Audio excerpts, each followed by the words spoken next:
Hey there, this is Ari. Welcome back to the Energy Blueprint podcast. In today's episode, I am sharing an interview that I previously did as part of my Superhuman Energy Summit. It's just so good, I wanted to share it twice, and it's an epic interview with Dr. Ben Lynch, who is a good friend of mine and a brilliant expert when it comes to the science of genes and epigenetics. I think you're going to love it, so enjoy the episode.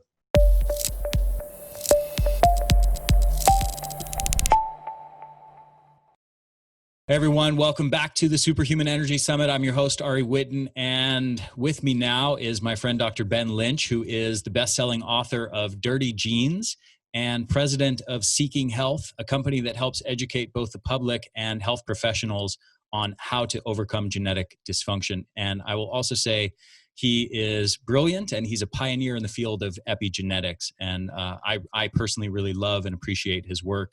And personally believe it to the extent that I bought his prenatal multivitamins for my wife to use during her pregnancy with my two kids. So that's how much I personally endorse this man's work. So awesome. Nice to connect with you again, my friend. Likewise, Ari. Always a pleasure, man. Yeah. So let's talk about energy. Let's talk about dirty genes, I guess, first of all. What are dirty genes? And then I want to, from there, branch into, some of the genes that are most relevant to the energy and fatigue story. Yeah, fair enough. So dirty genes are basically genes that are not functioning at their best. And then you say, okay, well, what are genes?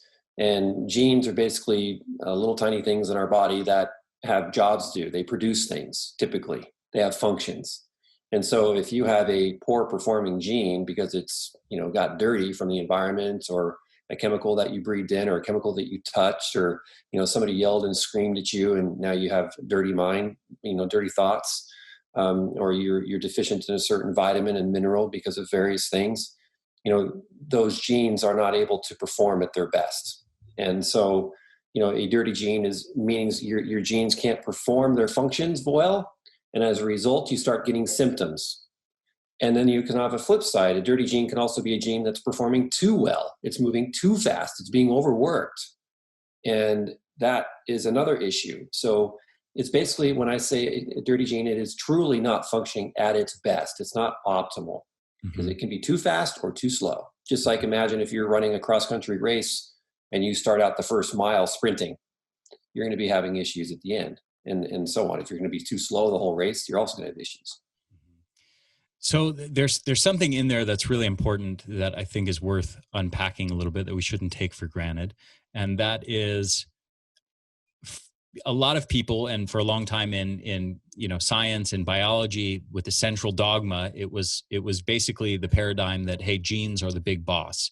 Genes give the instructions for everything else in your body to do what they do. And we now know that's not true. And you're alluding to that fact by saying, hey, genes can work well or not so well. So what is that dynamic of what affects genes and causes them to work well or not well? Well, I'm going to ask you a question, Ari. Where are our genes? In the nucleus of our cell. And where are our cells? Inside of our body. Inside of our body. And they're on the outside, but generally speaking, the majority are on the inside of our body. And so in order for those cells to receive stimulus, they have to, in order for those genes to perform something, they have to receive a stimulus.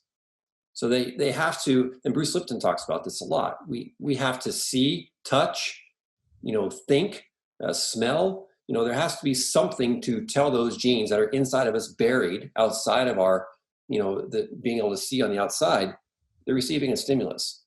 So there are some genes, of course, that act based on the circadian rhythm, based upon light or dark, based upon time of the day.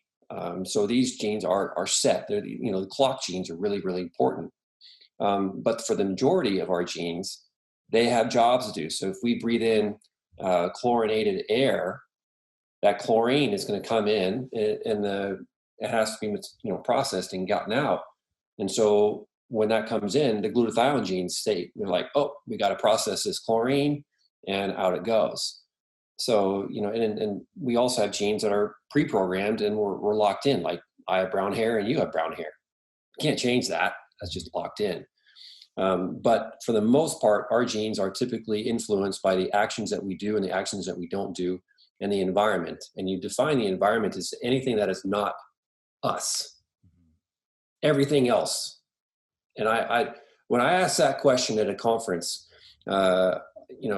somebody asked, or I asked, what is the environment? And I listened to various different comments, and the best one I heard was anything that is not us. Mm-hmm. And that's really well said. Mm-hmm. Yeah. Those are always the best ways of defining things, when you get something that's succinct and that's simple to understand. Yes. Yeah. So, okay. So you've mentioned that our environment can affect how well genes work. How does this then tie into risk of disease? So, for example, over the last couple decades, people have seen stories in the media that are talking about the FTO, obesity gene and the breast cancer gene, and Angelina Jolie is getting her breasts chopped off preventatively because she's got a gene that it seemingly, based on the way it was framed, it was like, oh, you've got this gene, it means you're going to get breast cancer, so you might as well chop your breasts off to make sure you don't get breast cancer. If you've got this gene, you're going to get this disease, you're going to get obesity or Alzheimer's or whatever. What is wrong with that way of thinking about genes in relationship to disease? Well, let's frame it in a way that everybody understands. So I remember when the brilliant soccer coach of Liverpool was asked by a media newspaper person after the game was over, and the media guy asked him, said, "Hey, coach, how did what do you think of your striker?" And I forgot what the striker's name was. "What do you think of your striker who got all those 3 goals?" And the Liverpool coach goes, "How dare you reduce our team to the striker?" Mm. It's the goalie, it's the defense, it's the midfield. We're all together. It's the team, it's the trainers. We all working together in order to give that striker the moment of opportunity to shoot that ball into the net. But it's the entire team that makes that final play happen. Mm-hmm. And so why do you always focus on the striker? So we're doing the same thing. We're looking at the FTO gene. We're looking at the BRCA gene. We're looking at the ApoE44 variants, and we're thinking, oh my God, this is bad or this is good. And I don't have BRCA, sweet. But you know what? What if your glutathione genes are really dirty? What if your inflammatory genes are really dirty and really pro-inflammatory? Just because you have BRCA doesn't mean you're good to go. And then what if you have the BRCA gene, the BRCA gene? What if you have that, but your inflammatory genes are brilliant? They're really calm. They're really mellow. Your detoxification genes are really good. They clear stuff out. You also have genes which really allow you to have calm thoughts in stressful situations. So you have to look at the whole team. And genes communicate with each other. And we have this reductionist mindset that we look at MTHFR, we look at this gene, and we say, how do we fix it? How do we fix that? And it's not. And that's what Dirty Genes is. Dirty Genes is trying to paint a picture that it's a team effort. And so that is really what I'm trying to bring home to people. Excellent explanation. So in addition to that, in addition to these different layers of genes that, someone could have, if you could say, bad genes that increase risk for certain things, but they could also have genes that do well in other parts, as you said. But then there's this other aspect of the gene environment interaction that you were describing earlier. That's like, okay, well, you could have the BRCA genes that increase your risk of breast cancer, but if you do not have an environment, a lifestyle, and diet that increases your risk of breast cancer, or to state the opposite, you have a diet and lifestyle that decreases your risk of breast cancer, what's dominant? Are you still going to get the breast cancer even if you have a good diet and lifestyle because the gene effect is so dominant, or is the environment effect, the diet and lifestyle effect, more dominant? That's a very, very good question. And the short answer is we don't know. The longer answer is it really depends on the particular gene. Let's say I have a celiac gene.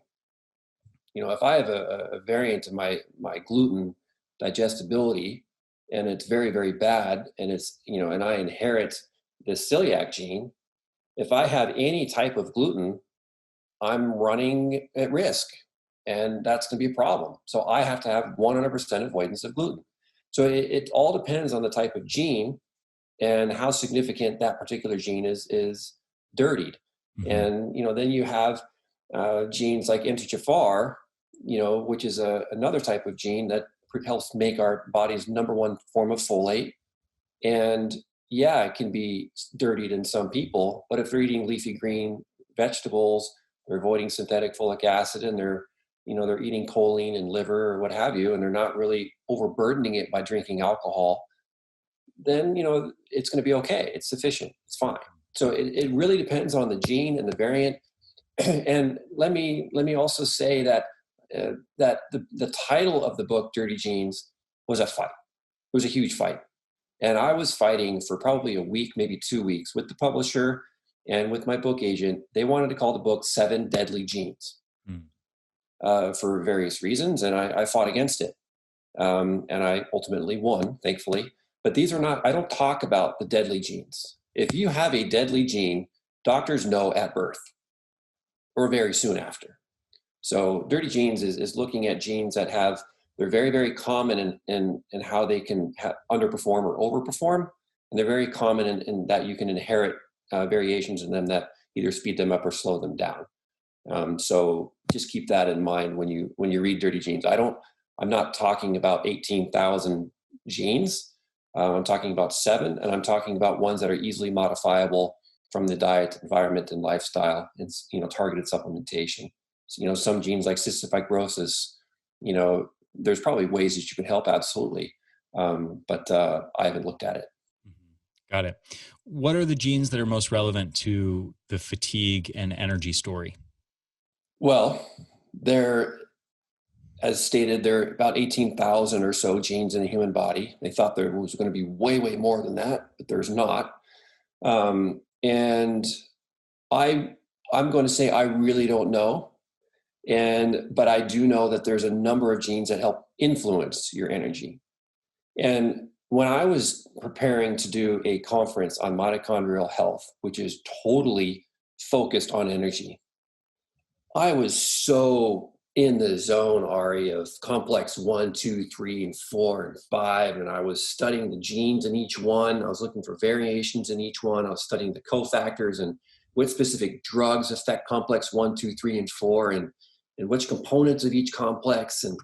And when I realized that, well, what goes into the mitochondria, and it was oxygen, I just kind of stepped back for a second, and I was like, here I am focusing on, NERF, genes and the NDUF2 genes.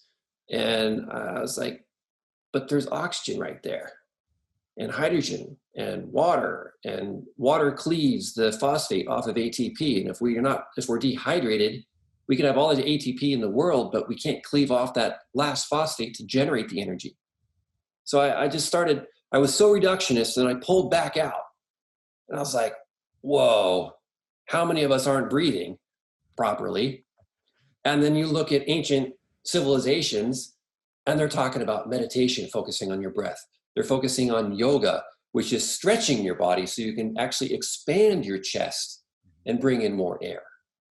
And I was like, wow. And neti pots, it's like, and herbs for all these things, and calming the mind so you can have the parasympathetic to deliver the oxygen. It's like, wow, here I am as a supposed expert in genetics, and these guys, thousands of years ago, had it figured out.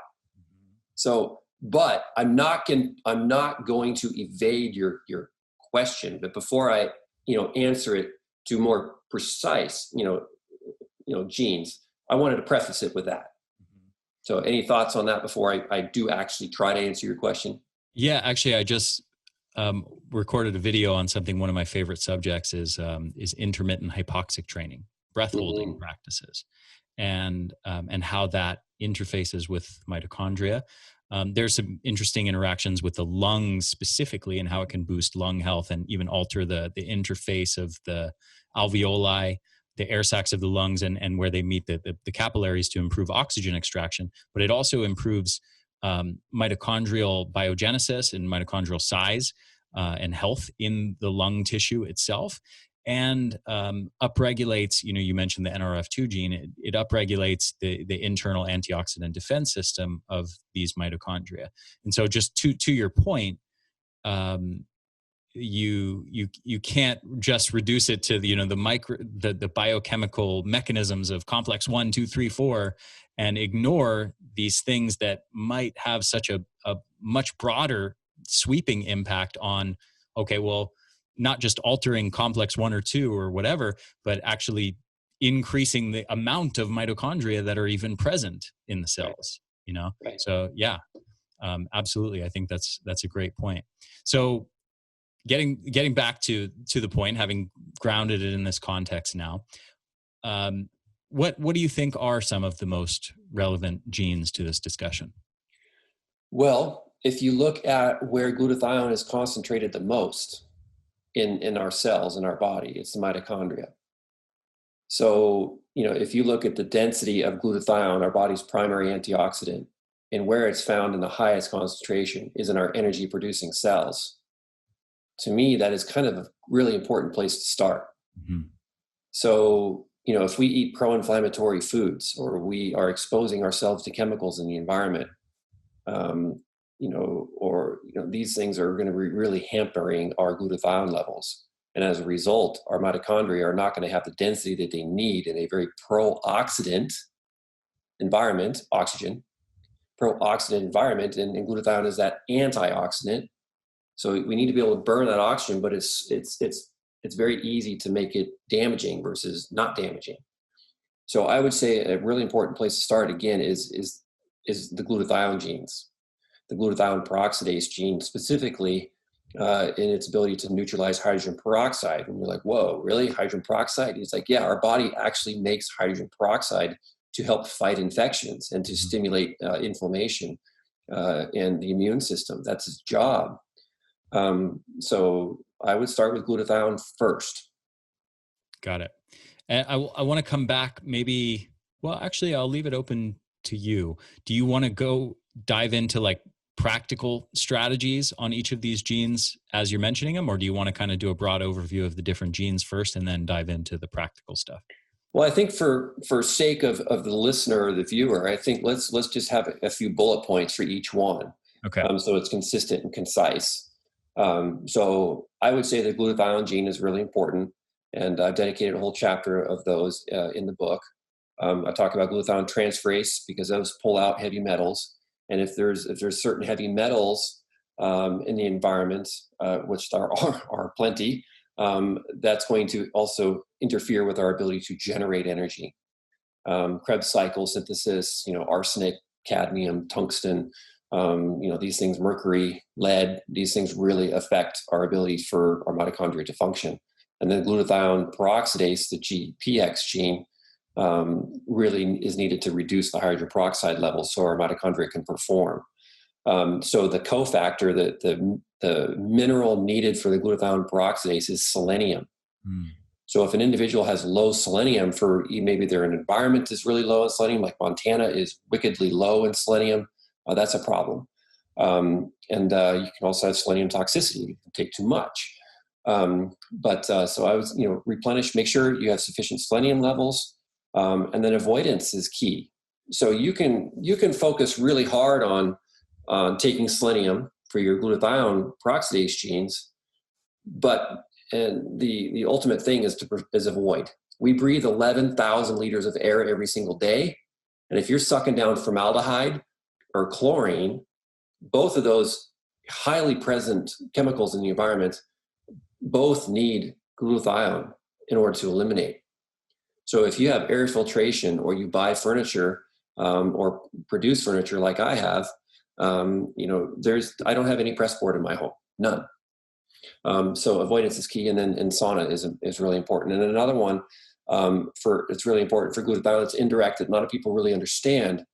Is every time that you're stressed out, you release a huge amount of neurotransmitters in your brain, so you can be focused and get away from the threat.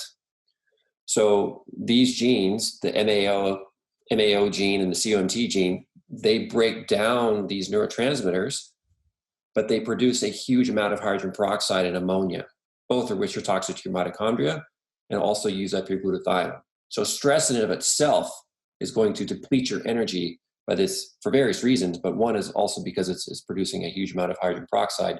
So then you need more glutathione in that situation so your mitochondria can work. And if you have brain fog, or you're thinking slowly, or your vision starts to go down, that could be a first sign that your glutathione levels are lower, because the mitochondria of energy producing cells, so they have the highest concentration in your eye. So if you have, a first sign of mitochondria are not functioning very well, is your performance and your vision starting to dwindle. Interesting. A couple more points or questions on glutathione. So what do you perceive as the role of glutathione supplements, but also N-acetylcysteine, and then different phytochemicals, xenohormetic phytochemicals, and then hormesis itself, transient metabolic stress, and how that interfaces with the internal antioxidant defense system, the glutathione. Do you I guess what's your perception of all of those points? Yeah, there's my perception on my level of knowledge on these is different. So I'll start with the level of knowledge in terms of that I know that's strongest, and supplements is a big one for me. So if you want to just go for it and take glutathione supplements, there is a sweet spot, like with everything. It's not like you can just take a whole bunch of glutathione and be fine. Too low of glutathione isn't good. Too high of glutathione isn't good. Glutathione is what's called a tripeptide. It needs cysteine, glycine, and glutamate to be made. And then you also need huge amounts of magnesium in order to put those three together. And they need 2 or 3 functioning genes to also assemble those 3 amino acids. The problem is if you take glutathione supplementation, you are leaving in circulation cysteine, glutamate, and glycine, and magnesium, which is good for the magnesium part, but excessive amount of glutamate isn't good. Excessive amount of cysteine isn't good. Cysteine goes into glutathione, and glutathione is like a major storage pool for reactive cysteine. And a lot of people talk about reactive oxygen species, but hardly anyone talks about reactive nitrogen species. And cysteine is very, very pro-inflammatory and very damaging. So glutathione in itself can become damaging. So I just want to preface that you don't just go out and take a glutathione supplement and think everything's going to be fine. But if you are going to take a glutathione supplement, what you want to look for is what's called S-acetyl-glutathione. You can find that in capsules typically, and that's protected against stomach acid because the acetyl group gets cut off with the stomach acid and you're left with glutathione. Instead of otherwise, if you take reduced glutathione, so if you just find glutathione and it says reduced, and you swallow that, and it's not in an acid-resistant capsule, it's going to be broken and you're not going to really get any benefit. The other one that I really like for glutathione is liposomal glutathione.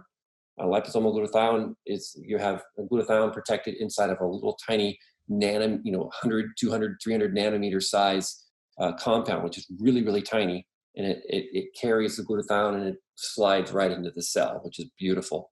And I find almost instantaneous results in my clarity of my head, in my vision from taking liposomal glutathione. It's within seconds. It's pretty amazing. Not always, but a lot of times.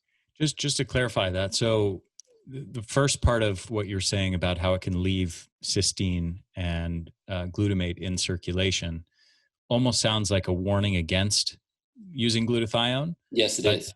Okay. But you're also talking about using it yourself. So do you need to get a test and see if you are deficient in glutathione to know if supplementing is right for you, or how? Nope. I find testing to be inherently problematic for many reasons. It's a snapshot in time. You could have a very high cysteine lunch. You could have a whole bunch of eggs. You could have made a kale smoothie because you just learned that smoothies and green smoothies are really good. And too much of anything isn't going to be good. And so I always, I own a supplement company, and here I am throwing first cautions about supplementation with glutathione. And I do that because not enough people talk about the cautions of glutathione. Everybody talks about how amazing it is, and it is amazing. But I also want to preface it: if you take any supplement and you feel worse from it, I don't think it's right. You need to stop. And I try to explain the reasons of mechanisms, and maybe I got into that too heavy. I did. I jumped into it pretty fast. But just be mindful when you're taking a supplement. I want people to close their eyes, feel how their head is. Is it light? Is it kind of heavy? Is it kind of thick? Is you have a little bit of pressure here or here or here? And then you put a few drops of glutathione, liposomal glutathione in your mouth, and you hold it. And then you have that, you tune back into your head, and you feel, it's like, okay, yeah, now I'm feeling the pressure in the center of my head dissipating. It's like the cloud is moving and it's gone, and I open my eyes and things are brighter. That's beautiful. The opposite is I put a few drops of glutathione in my head or in my mouth. You can't lift up your scalp. So you put a few drops of glutathione in your mouth, you hold it, you pay attention, you start getting a sensation of increased anxiety. Increasing anxiety. You're like, whoa, this isn't right for me. So always pay attention to how you're feeling and the change that's happening, because very powerful supplements can make these dramatic instant changes. Got it. What about N-acetylcysteine? Similar degrees of caution with that, or is it safer? I would say actually N-acetylcysteine to me has a very specific use. I like using N-acetylcysteine if you have congested lungs or congested sinuses. It's very, very good at breaking up mucus, i.e. as a mucolytic. And when I first learned about N-acetylcysteine years ago, I thought it was a cat's meow. I was just like sucking down NAC, and it was like I felt so good. I felt increased energy. I just felt really good from it. It wasn't instantaneous from swallowing it, but it was one of those supplements where I did notice pretty quickly after a few days, like, wow, I feel better. And I think I was taking 1,000 milligrams a day. I took one in the morning and then one in the afternoon. And I did it for, God, I don't even know how long, Ari, a long time. And then I would be going in the shower and I'd get a nosebleed every now and then. And I had nosebleed issues my whole life, which I later found out the reason. But I would get nosebleeds. And it got to the point where I had them every time I stepped in the shower. I was like, oh God, my 5-minute shower is now a 10-minute shower because it's longer and I'm going to get a nosebleed. So every time I got in a hot shower, I get a nosebleed. And so I'd wash myself one-handed, and I would switch and I'd hold and and I finally one day I said, this is just stupid. What's going on? And it was N-acetylcysteine. It dried out my mucous membrane so much that I was getting nosebleeds. I stopped the NAC, nosebleeds went away. So N-acetylcysteine can make your glutathione. Cysteine is the primary ingredient in your glutathione, but that is not to mean that it's going to make your glutathione. It's like saying that I have lettuce in my fridge and I'm going to make a house salad. Just because you have lettuce in your fridge doesn't mean you have a salad. It's a primary ingredient, but it's not the end result. So N-acetylcysteine is the primary ingredient for glutathione, but you also need to have 2 genes readily available, and mycotoxins from mold inhibit the last step from taking that cysteine, glutamate, and glycine and your magnesium to actually being able to synthesize your glutathione. It stops that gene from working. So if you're exposed to mycotoxins, NAC isn't going to do anything. Gotcha. Or very little, very little. Any thoughts on how hormetic stressors or some of the phytochemicals, sulforaphane, e.g. turmeric and so on, how they interact with the glutathione genes? I know of a few. So I'll go with the ones I know. So Dr. David Quigg, the chief scientific officer at Doctors Data, he likes to do what he calls poor man's glutathione. And he likes to buy broccoli sprouts and radish sprouts. And a website that I really like is sproutpeople.com, I believe. Yeah. And they have really nice sprouting machines and tools, and you can buy the broccoli sprouts organic and radish sprouts, and you grow in your own. Those are really awesome for sulforaphane and glutathione and some other compound that's Myrosinase. There it is. Yeah. Myrosinase, which you need. And that's where the radish and broccoli together make that happen. But I'll tell you, it stinks up your home big time.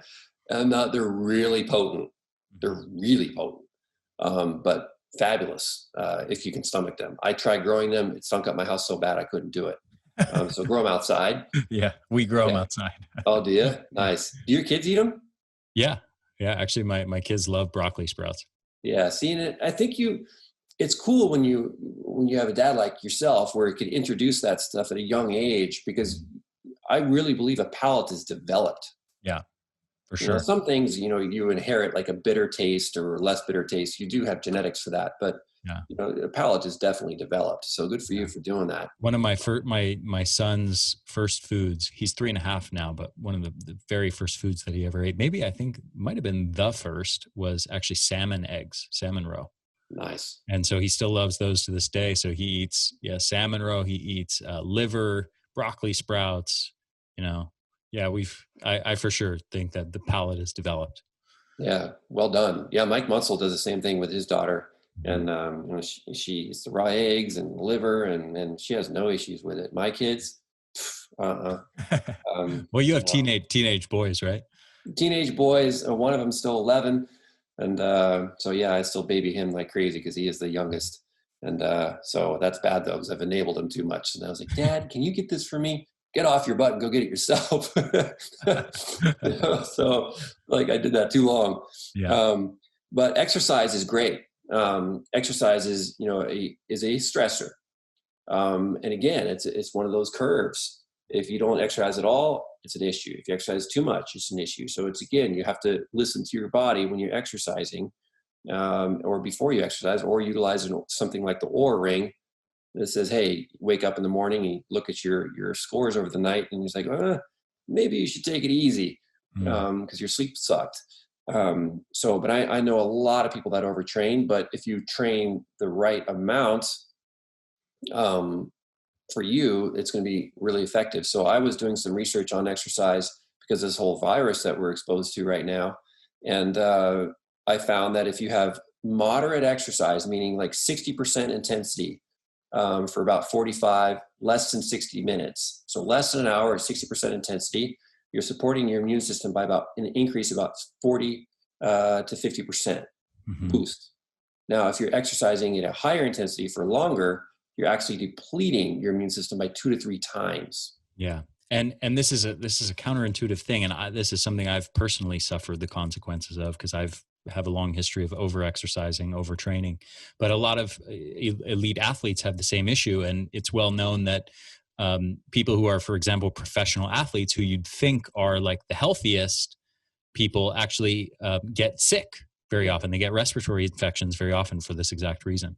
And their PRs are they're losing their PRs. Their personal best scores are declining and they're getting worse and worse. So what do? They train harder. Yeah. Yeah. And so it's literally taken me like 10 years of getting older and wiser to be able to correct my overtraining habits.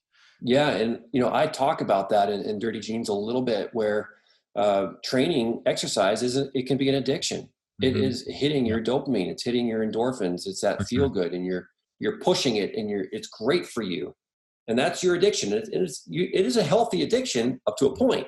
Right. It's better than meth or cocaine or those types of things, or a shopping addiction. Yeah. But it's still an addiction, and so be mindful if you're an individual overtraining. It's like, oh, that's nonsense.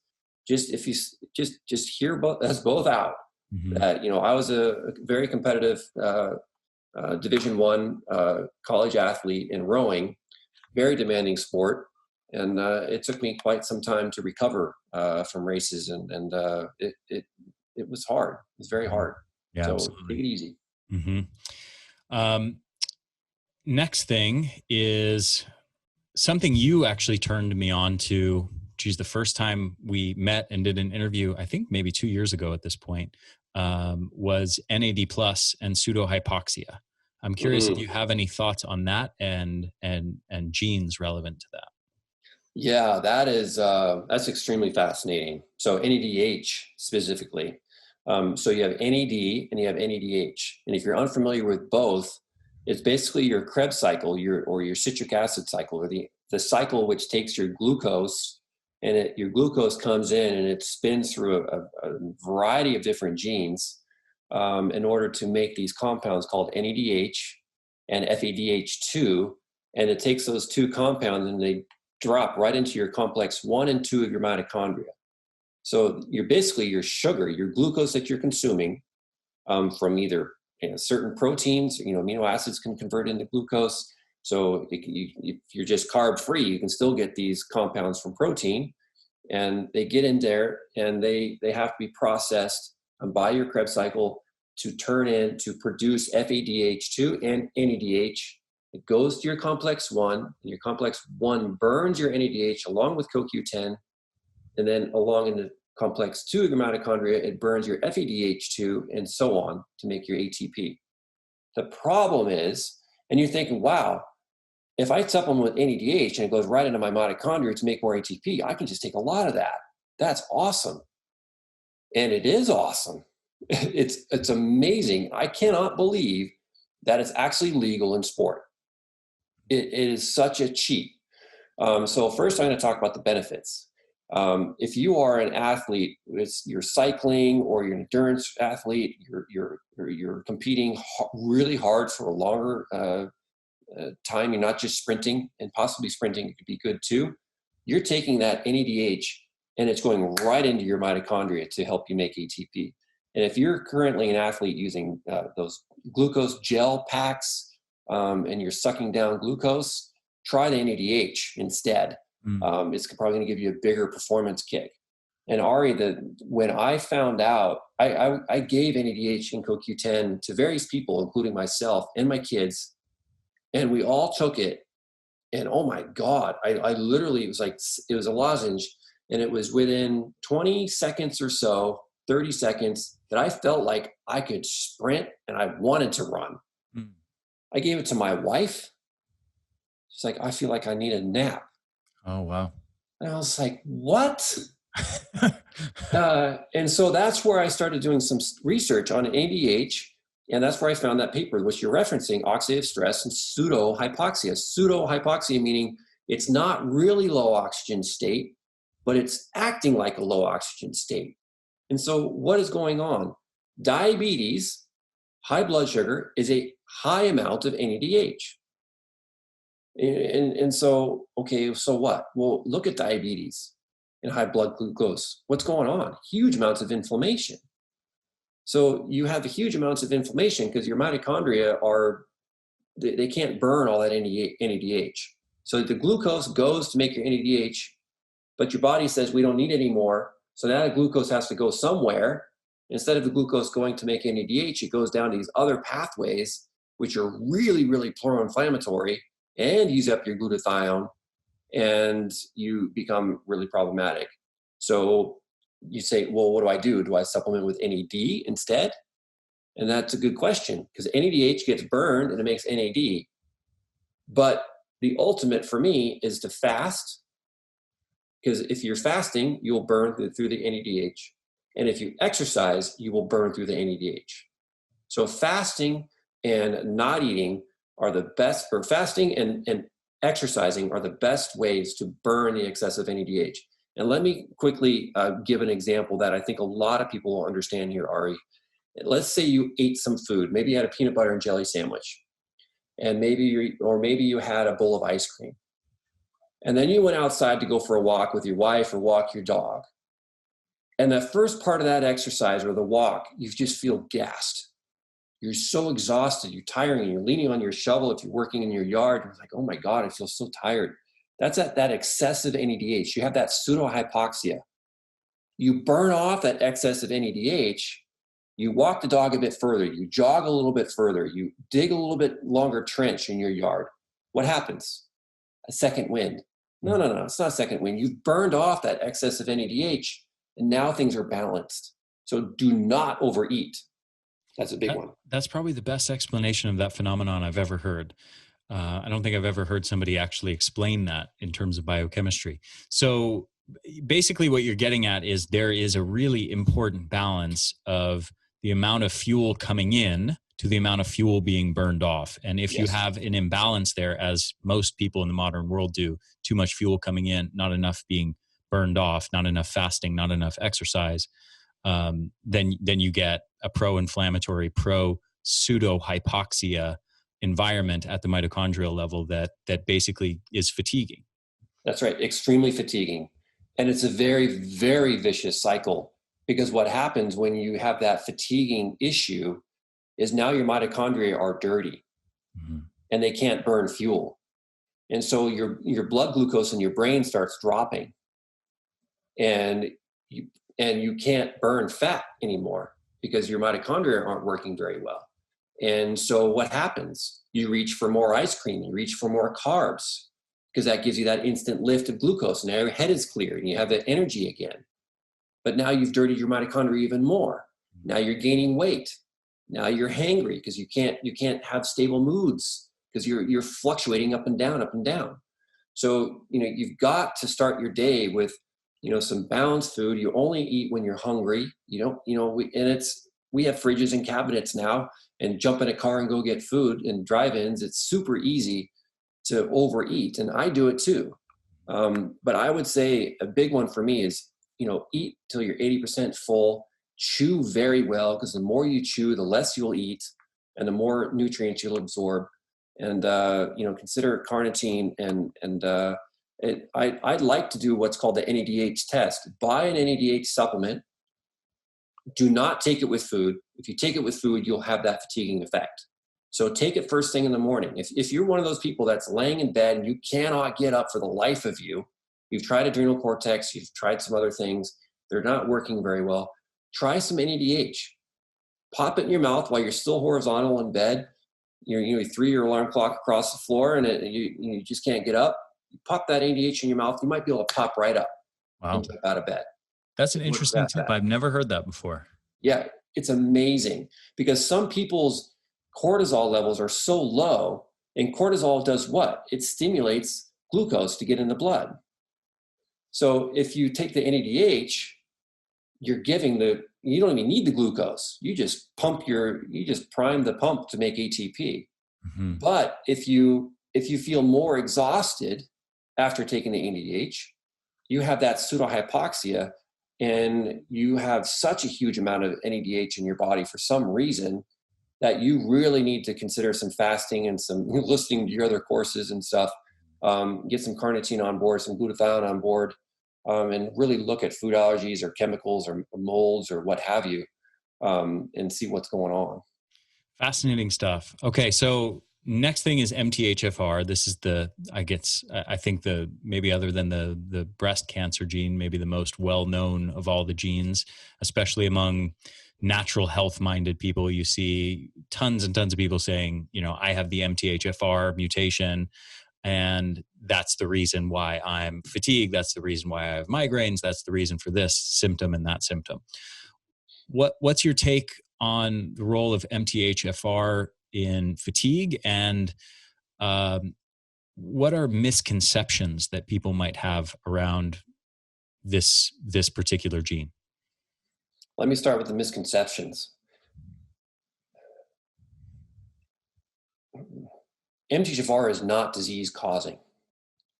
It is not causing your migraines. It is not causing your lack of energy. It is not causing your nosebleeds. It is not causing your preeclampsia or your infertility, or your various types of cancers. It may increase your susceptibility to these things, but it is not causative. And for that very reason, the American Council of Geneticists, organization, or whatever, ACMG, whatever they're called, they can't stand me. They hate my guts. And they can't stand me because basically they think that I'm saying that the MTHFR is disease causing, and it's not really a problem. You can just take folic acid. I'm saying in the ACMG Council, what they do is they look at disease causing genes. That's their job. and they need to be a genetic counselor, for celiac disease or cystic fibrosis or what have you, for disease-causing genes. MTHFR is not a disease-causing gene. That's why they don't pay attention to it. So that is one issue that a lot of people think. It's like, I swear I have MTHFR because I've had preeclampsia and I have migraines. You do the MTHFR test, you have MTHFR, you find out you do have the variant, you're like, see, I told you. Well, you can also do the MTHFR test and find out that you don't have it, but you still have a dirty MTHFR. Maybe you're deficient in riboflavin because your MTHFR gene needs significant amount of riboflavin, B2. Maybe you're taking a huge amount of folic acid, and folic acid can cause a pseudo MTHFR deficiency. And they actually call that. There was research done on infertility in men, and the folic acid induced a pseudo MTHFR deficiency and because their sperm production was much lower on higher folic acid levels. So that said, in terms of MTHFR and energy, MTHFR is a regulatory mark. It's at a very important intersection. So if you do not have enough of what the MTHFR gene makes, which is methylfolate, which is your most active form of folate, 80% of the folate in your blood is methylfolate. You should not have any folic acid in your blood. It shouldn't even be there at all. Folic acid by itself has no physiological action in the human body at all. It's not recognized to have any function in the human body. You're thinking, wait a second, that doesn't make any sense. Folic acid has to be transformed by various genes into types of folates that are actually used. So in terms of energy, again, MTHFR is at a critical junction point, and that junction point is providing the type of folate that's needed in order to support a very, very important process in the human body called methylation. So hear that term for a second, methylation. And here, what does MTHFR make? Methylfolate. And methylfolate works in association with methylcobalamin, which is vitamin B12. And these two work in association with something called methionine. So all you hear is meth, and it's exactly right. The methylation is the action of taking a compound called a methyl group and spinning it around and donating it to various things. And methylfolate helps over 200 different methylation reactions because of the methylfolate. And so if you have insufficient methylfolate, your methylation won't work very well. And as a result, you could have issues with, say, carnitine synthesis. Carnitine is made through the action of methylation. So you need to take lysine, and then it has to be methylated 3 times along with some other compounds in order to make carnitine. So your ability to burn fat or transport fat is gone down because your carnitine synthesis has gone down. Why? Because of your MTHFR is dirty. So it's nothing really direct in terms of energy production, Ari, but it's definitely very, very associated with many indirect effects. Gotcha. You mentioned riboflavin. I was going to ask you about that because, it used to be thought for a long time that, if you have the sort of non-optimal MTHFR variants, you take your vitamin B6, you take B12, you take maybe trimethylglycine, and riboflavin was often not mentioned. But then there was a study that came out maybe a year ago, 6 months ago, something like that, that basically showed that, and correct me if I'm wrong, but my interpretation of it from what I remember was normalizing riboflavin status by itself, just that one thing pretty much corrected the MTHFR function. Yes, that's true. And they've also compared riboflavin with antihypertensive medications. So blood pressure lowering medications, if you have a low MTHFR function, what can happen is your homocysteine can go up. If your homocysteine levels go up, that slows down another gene called NOS3. And NOS3, if it's not functioning very well, you're not going to be able to make nitric oxide. And as a result, your blood pressure goes up because your blood vessels aren't as wide and fluffy anymore. They don't get as big. So MTHFR is needed to make methylfolate. Methylfolate is needed to recycle homocysteine. If homocysteine doesn't get recycled, then it goes up, and that homocysteine goes and it slows down another gene called nitric oxide synthase. Your nitric oxide levels go down, and then your blood vessels don't dilate, and your blood pressure goes up. You take vitamin B2, all that gets supported, your blood pressure goes down, as effective as a antihypertensive medication. Wow.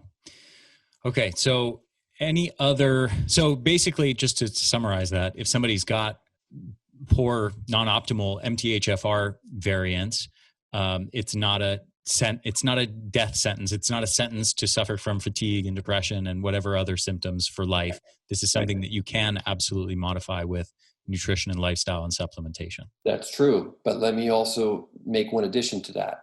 Let's say you don't have any MTHFR variants. You still can have a dirty MTHFR. Mm-hmm.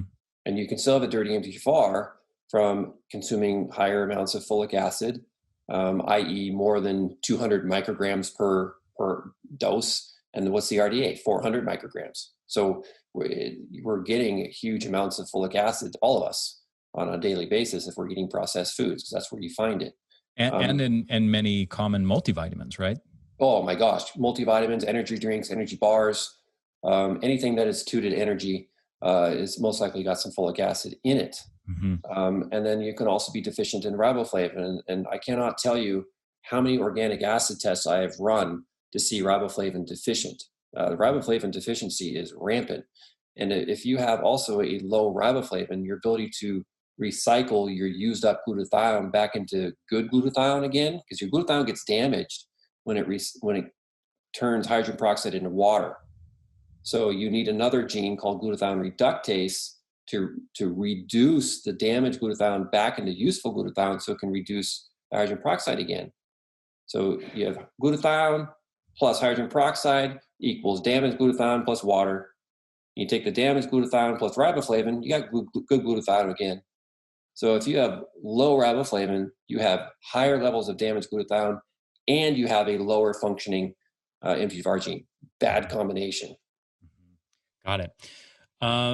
Any other genes that you feel are of particular importance with regards to fatigue and energy?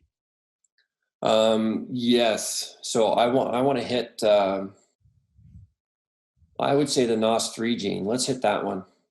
Okay. So the nitric oxide synthase gene. So this gene produces nitric oxide, which is a compound which again helps dilate your blood vessels. But it doesn't only do that. It also fights infections. It also stimulates the immune system. It also helps your neurotransmitters.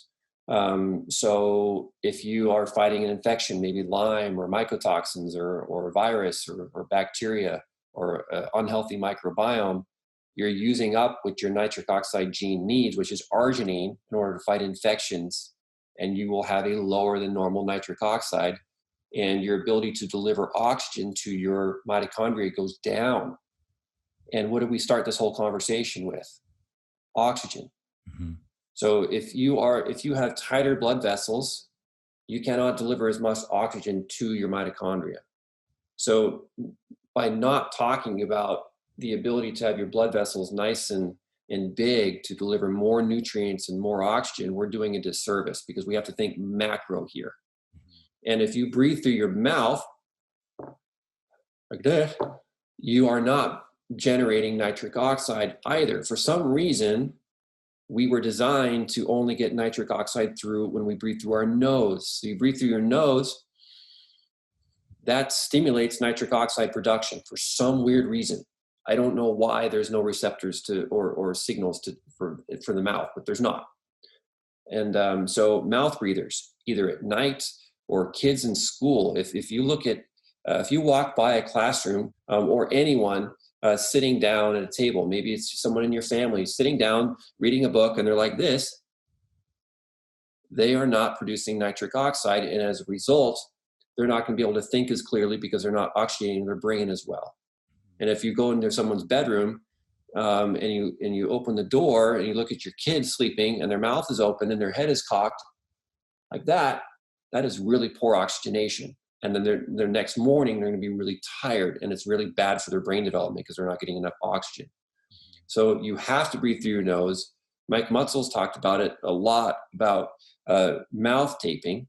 If you mouth tape, you have to make sure that you can breathe through your nose, because that would be a bad deal if you couldn't. But the mouth tape sounds really bad. I mean, we're not taking a roll of duct tape and going around 10 times here. We're just using some 3M tape that you can just, if you make any effort at all, you can open your mouth, if, somewhat strong. So I do it on my son, and it was a little bit of a resistance at first. But I made a little slit in the tape so he could talk a little bit. And, I did it at the same time in the bedroom with him. If you have a beard like you and I, it doesn't stick very well, but he doesn't at 11.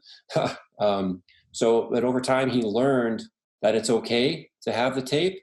And now, Ari, by choice, he puts it on because he knows that much difference in his energy and his ability to think. And his grades have gone up. And we don't have a myobrace in it, but you need to do myofascial techniques and look for tongue ties. He had a significant tongue tie. So all these are associated with mouth breathing and low oxygenation and low energy. So mouth breathing is a big one. And nitric oxide synthase gene is very easily dirtied. Got it. One of the things that I really like about your work and what you emphasize in your book, and also you haven't said it directly here, but you've kind of alluded to it a number of times with how complex and intertwined so many of these things are, is that it's misguided to sort of analyze your genes and then do these hyper-focused, targeted sort of supplementation regimens to try to treat your genetic abnormalities. So that seems like counterintuitive for a lot of people listening to somebody who's talking about genetics to say, hey, don't try to treat your genes in that way. And you even go so far as to say, hey, you don't even need to get a genetic report. So clarify that seeming paradox for people. Yeah, no, it's a very, very good point. And I learned it the hard way. So when I, first read about MTHFR in medical research, and it was referencing bipolar, I immediately thought it's like, okay, if someone has an MTHFR and I give them methylfolate, I'll help them out. It's easy. I just bypass the problem. If there's a traffic jam in front of me, and there's 2 lanes, and my current lane is locked, but I can just move over in the right lane and just drive by. No harm, no foul. But it's not that simple. Because I gave methylfolate to all these people with MTHFR, and some got better, some got worse, and some had no improvement at all. There was just no change. So I quickly learned that it's a little bit more complex than that. A lot of people are ordering genetic reports because they're excited or nervous, or both, about finding out, where their problems are, where their sticky points are, where their strengths are. And I think that's awesome. I love the idea of genetic testing. I think it can really, really, really help us out. The problem is it can also really, really harm us, like it possibly or not with Angelina Jolie. If she chopped off her breast and is now terrified of breast cancer, the negative mindset that she has about the whole breast cancer thing is in her head the rest of her life. Mm-hmm. And if she truly believes that having a radical mastectomy was the answer, then maybe she's okay, and I hope so. But at the same time, if she believes that she's so okay with a radical mastectomy, maybe she's not taking care of her life and says, oh, I'm not going to get breast cancer. She's not worrying about her vitamin D and her iodine and utilizing sauna and taking vacation. So she's living this false pretense that everything is okay because she took off her breast because of this one particular gene. So genetic testing is very dangerous when it's done wrong. Extremely powerful when it's done right. When it's interpreted wrong rather than correct. Well, both. Both. It can be done wrong too. I am currently working on making our own genetic test, and it's been literally years in the making now. And I thought I'd be able to go to market already almost a year ago. Mm-hmm. And here I am a year later, keep saying, oh, the next month we're going to launch. And the next month we're going to launch. And we haven't launched because we have all these nuances that we keep finding. And it's really made me understand, A, the complexity, and B, oh my God, how many of these genetic tests that are out on the market are so full of nonsense and wrong And I actually had a gentleman interview me for a summit of his, and he did a genetic test and had it interpreted, and he did not have MTHFR, and he was all excited. And then he took a different genetic test, I think it was a 23andMe, which is pretty accurate actually, and run his data through my genetic report, and he had MTHFR. Interesting. And the test that he originally did was pretty big. Uh-huh. And I was like, dude, they didn't do a good job. So it's the test itself can be a problem, and the interpretation can be a problem. And if you are doing a genetic test and you are getting results back, it says you have MTHFR, take this, you have this gene, take that, if you have this, do that. You cannot reduce it that easily. I'm sorry, I wish you could, but it doesn't work. If it does work, you're lucky, and you're just deficient in that nutrient anyway. But if you keep it up, it's not going to work. You have to think big picture. Mm-hmm. To this point, on a personal note, I've gotten my genetic report from 23andMe. I've run it through a whole bunch of the gene analyzers, paid and free ones on the internet.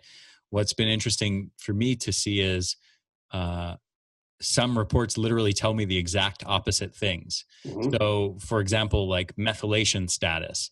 I've had one report give me an A+ for methylation, and another person's report prescribed to me literally, this is not an exaggeration, I think it was like 15 or 20 different supplements that she was recommending I take for my to optimize methylation based on my genetics.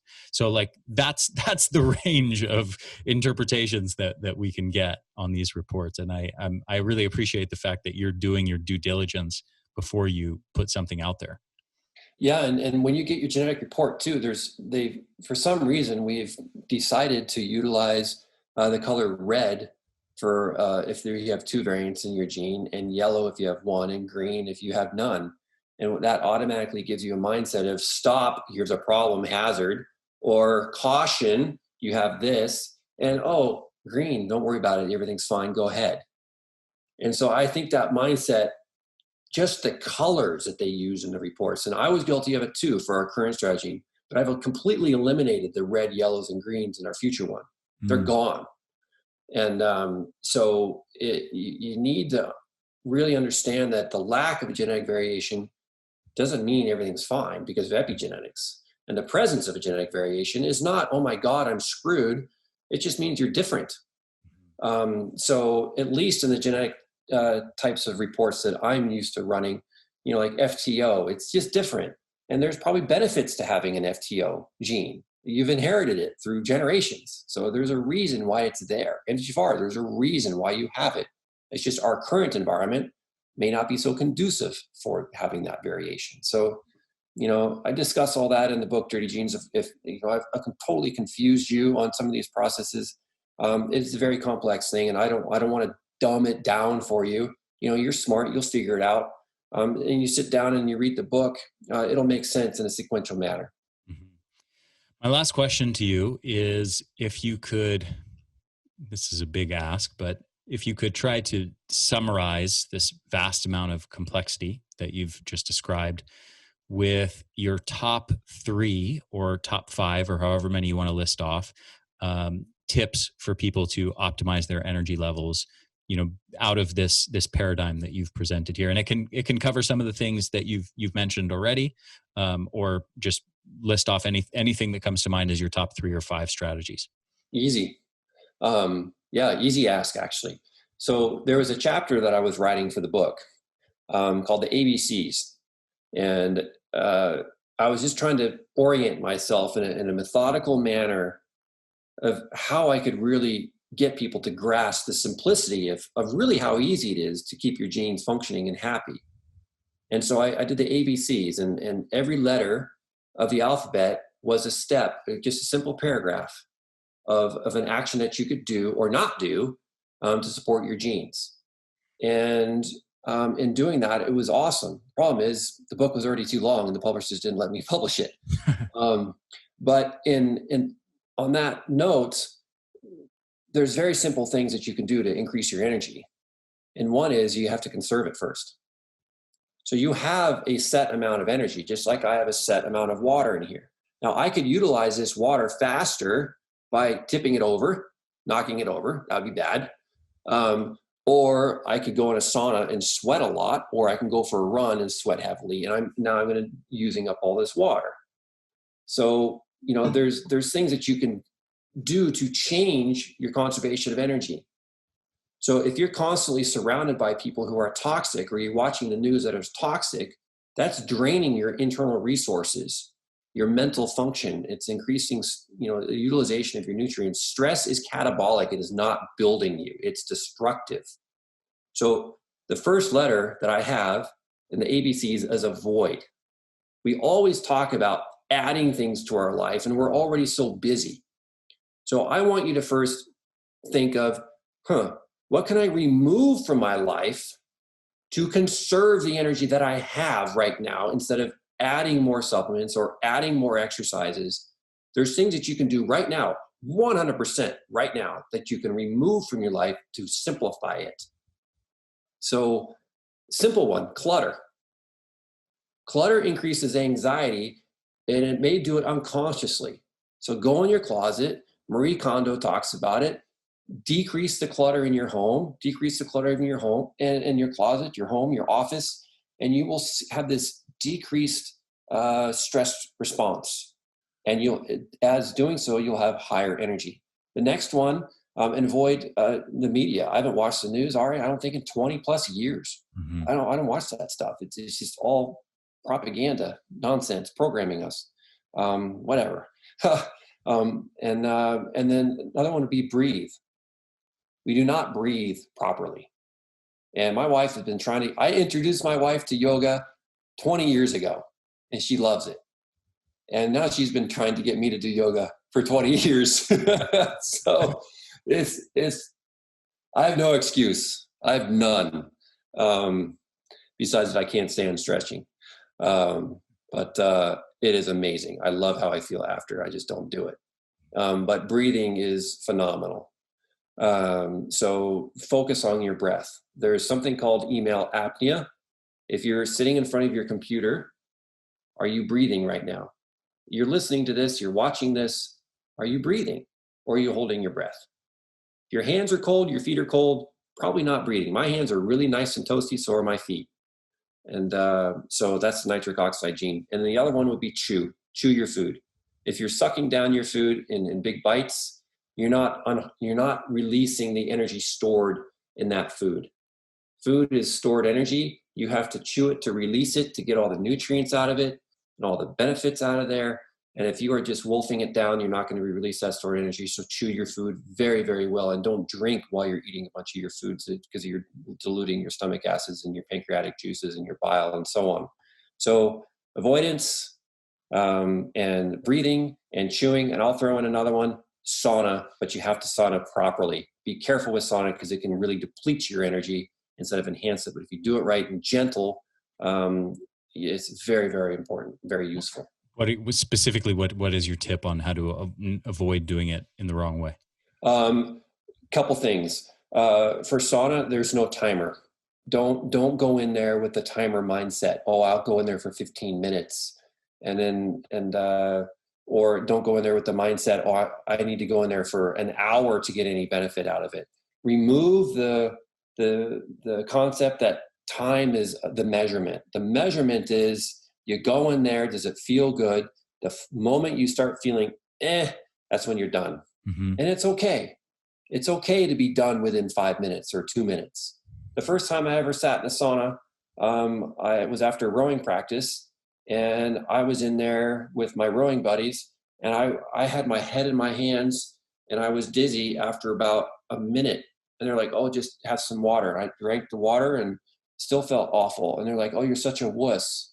I felt worse and worse. So no, just get out. And I was probably terrible, because I grew up in a very agricultural society full of Roundup. I sprayed backpack sprayers, hundreds of them, of Roundup on my back as a young kid. And we had crop dusters fly right over our house. I was full of chemicals, and I just released them. Plus I was probably deficient in electrolytes. So next one, it would be to weigh yourself prior to getting into a sauna. So if you're 113 pounds going in, and you weigh yourself after and you're 112, no, sorry, you didn't lose a pound of fat. You lost a pound of water. So weigh in, weigh out, and you have to, it should be the same. and hydrate all throughout the sauna. You have to have electrolytes. And if you're exhausted, don't overdo it. And lower temperature, longer duration is better than higher temperature, short duration. Got it. Beautiful. I will also add your previous tip of grow broccoli sprouts, but do it outdoors so you don't stink up your home. Yeah. Yeah. And the rabbits will love you for it. Yeah, indeed. Thank you so much, my friend. This has been awesome, brilliant as always. If people are interested in following your work, well, first of all, I want to say go to Amazon, pick up the book Dirty Genes, read it. It's phenomenal. Highly recommend it. But if somebody's interested, if people are interested in following your work and getting your supplements and anything that you're putting out there, wherever you want to direct people, let us know how to do that. I'm very active on social media, so at Dr. Ben Lynch on Instagram and Dr. Benjamin Lynch on Facebook. So you'll find me live often, and I ask a lot of questions there, answer a lot of questions, and ask questions of you as well, because I learn from you too. And then our website is at seekinghealth.com, and we do provide supplements, genetic testing soon, and online courses. But if you were to take any supplement, I would start with an electrolyte. So our optimal electrolyte. But I really, really want you reading the book first. So get that anywhere that's useful for you, online or offline or what have you. Mm-hmm. But start there, because the first 200 pages or so of the book, I'm constantly repeating myself, do not supplement your way back to health. A supplement is defined as to add to or enhance. You can't out supplement your way through a bad lifestyle or an infection that you have no idea that's there, or mold. You have to address the underlying issues. Beautiful. Thank you so much, my friend, for sharing your wisdom. I really appreciate it. Great connecting with you as always.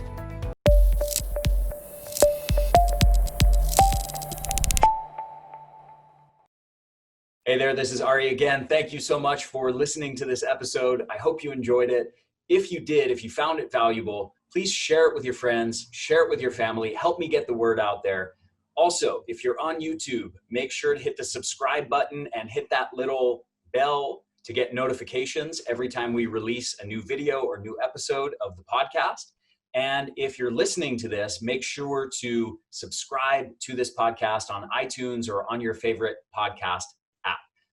Thanks so much for supporting my work at the Energy Blueprint. I hope you enjoyed this episode. I will see you in the next one.